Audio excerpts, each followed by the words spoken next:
Управата за извршување на санкции влезе во Идризово. По сториите на Алфа за рекетирање во затворот, институциите се размрда. Затворскиот директор Зоран Јовановски и министерот за правда Кренар Лога побараа да се расветли случајот. Од управата ги повикале на разговор двајцата затвореници кои јавно сведочеа за тортурата што ја преживуваат. Јанко Јаневски и Тони Денковски потврдија дека разговарале со вработени во управата за извршување на санкции и дека им раскажале со што се соочуваат.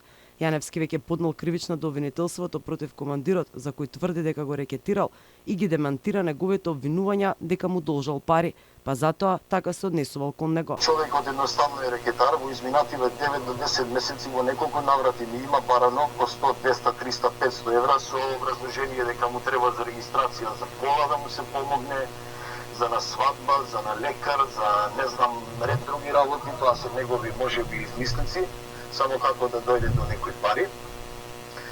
Со тоа што јас сум бил притиснат и приморан да му дадам, дури некогаш имам и позајмувано за да му дадам.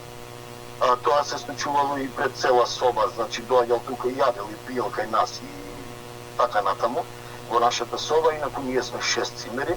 Поранишниот заменик министер осуден на 9-годишна затворска казна, повторно ги повика институциите да го расветлат случајот.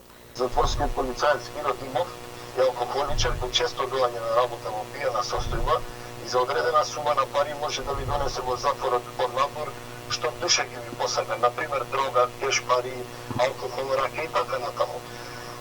За ова сакал да се заинтересираат надлежните малку повеќе, а ете преку сега, преку вас упатувам ја апел до антикорупцијската комисија да се заинтересира и да провери од каде, со кои и какви пари он има купено стан во Скопје во населба Ченто.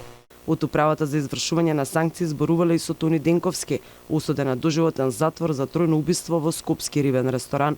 Тој им раскажал за притисоците и уцените.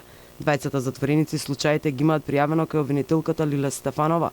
Таа одговори на нашите повици и најави дека ќе ја заврши работата до крај. Во меѓувреме, извори од Идризово брифираа дека командирот веќе 2 дена се движи на друг оддел, за да нема контакт со затворениците кои го обвинуваат.